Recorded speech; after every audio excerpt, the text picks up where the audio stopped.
বর্তমানে সিম কোম্পানিগুলো এমন সব শর্ত আমাদের উপরে চাপাচ্ছে যার কারণে আমরা অনেকেই বিরক্ত হয়ে যাচ্ছি। কিন্তু সিম নাম্বারটা অনেক পুরাতন, অনেকেই নাম্বারটা চেনে জানে যার কারণে আমরা অপারেটর চেঞ্জ করতেছি না। এরকম চিন্তা থেকে বের হয়ে আসুন। তার কারণ সিম কোম্পানি অহেতুক যদি আমাদের উপর শর্ত চাপিয়ে দিতে পারে তাহলে আমরাও অপারেটর চেঞ্জ করতে পারবো। আপনারা এখন অনেকে বলবেন, ভাই আমার সিমটা অনেক গুরুত্বপূর্ণ, অনেকেই এই নাম্বারটা জানে, আমি এই নাম্বারটা চেঞ্জ করতে পারবো না। যার কারণে এই সিম কোম্পানি যতই শর্ত দিক না কেন আমাকে বাধ্য হয়ে এই সিমটা চালাতে হবে। আপনি এখনও বোকার রাজ্যে বাস করছেন। ২০১৮ সাল থেকে কিন্তু এমএনপি সার্ভিস চালু হয়েছে, যেটা সম্পর্কে আমরা অনেকেই জানি না, জানলেও এটাতে আমরা গুরুত্ব দেই না। কিন্তু বর্তমানে সময় এসে গেছে এই এমএনপি সার্ভিসের উপরে গুরুত্ব দেওয়া। এমএনপি সার্ভিসটা হলো আমরা আমাদের মোবাইল নাম্বার ঠিক রেখে আমাদের সিম কোম্পানির অপারেটর চেঞ্জ করতে পারবো। সাপোজ আপনি একজন গ্রামীণ ফোন ইউজার, এখন আপনার এই নাম্বারটি অনেকেই জানে, অনেকেই চেনে।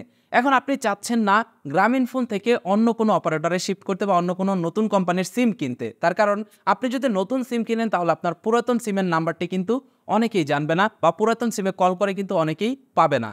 এখন আপনি চাইলে কিন্তু আপনার পুরাতন সিমের নাম্বারটি রেখে আপনি সেইটার অপারেটর চেঞ্জ করতে পারবেন। তার মানে গ্রামীণ ফোন থেকে রবিতে যেতে পারবেন, টেলিটকে যেতে পারবেন, বাংলালিংকে যেতে পারবেন।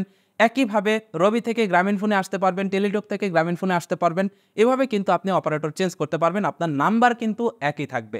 এইটা করলে আমাদের কি সুবিধা হবে? এইটা করলে আমাদের সুবিধা হলো, সাপোজ আপনি একটা সিম কোম্পানির সিম ব্যবহার করছেন। এখন সেই সিম কোম্পানিটির যে কল রেটগুলো রয়েছে, যেই প্যাকেজগুলো রয়েছে ইন্টারনেটের, সেগুলো অনেক দামি। কিন্তু অন্য আরেকটা অপারেটর, অন্য আরেকটা কোম্পানি সেম রেটে বা সেম প্যাকেজগুলো আরেকটু কম দামে দিচ্ছে, বা অফার আরেকটু বেশি দিচ্ছে, সুবিধা আরেকটু বেশি দিচ্ছে। আমাদের উচিত এমএনপির মাধ্যমে সিম নাম্বার ঠিক রেখে সেই অপারেটরে শিফট করা। যেমন আপনি গ্রামীণ ফোনের দিকে খেয়াল করুন।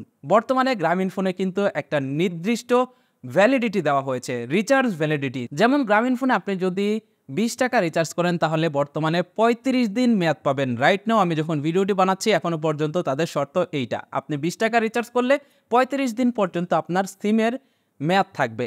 35 দিন পরে যদি আপনি রিচার্জ না করেন তাহলে কিন্তু আপনার সিমের মেয়াদ চলে যাবে। আপনি কিন্তু আপনার ফোনে টাকা থাকলেও আর কল করতে পারবেন না। আপনার ফোনে যদি মিনিট থাকে তারপরেও আর কল করতে পারবেন না, তার কারণ আপনার সিমের ভ্যালিডিটি শেষ হয়ে গেছে।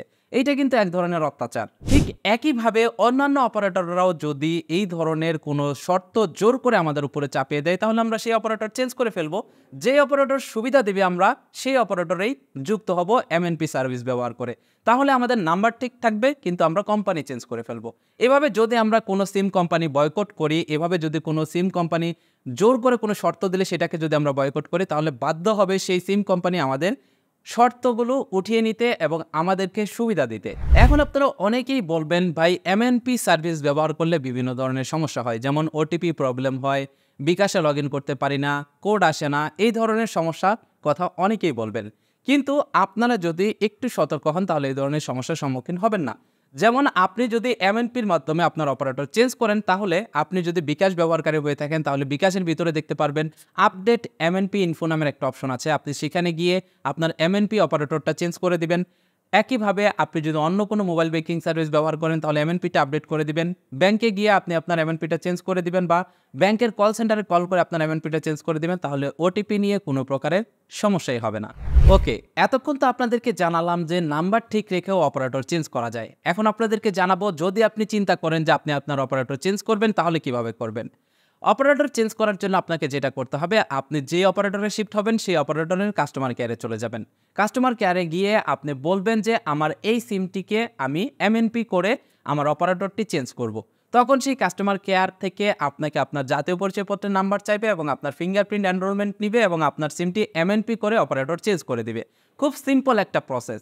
এবং এই এমএনপি করার জন্য আপনাকে এক এক কোম্পানি এক এক ধরনের চার্জ করবে। সেটা 250 টাকা হতে পারে, 150 টাকা হতে পারে, এরকম একটা অ্যামাউন্ট কিন্তু চার্জ করবে।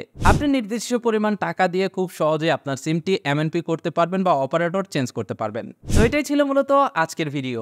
আশা করছি বুঝতে পেরেছেন কিভাবে আপনি আপনার সিম নাম্বার ঠিক রেখে আপনার অপারেটরকে চেঞ্জ করতে পারেন। আজকের ভিডিওটি দেখে যারা এমএনপি সার্ভিসটি ব্যবহার করে অপারেটর চেঞ্জ করবেন তারা অবশ্যই কমেন্ট করে জানিয়ে যাবেন। সেই সাথে আপনাদের কাছে যদি মনে হয় আজকের ভিডিওটি খুবই গুরুত্বপূর্ণ তাহলে অবশ্যই এই ভিডিওটি আপনার বন্ধুদের মাঝে শেয়ার করবেন। That's it for now. Take care, bye by.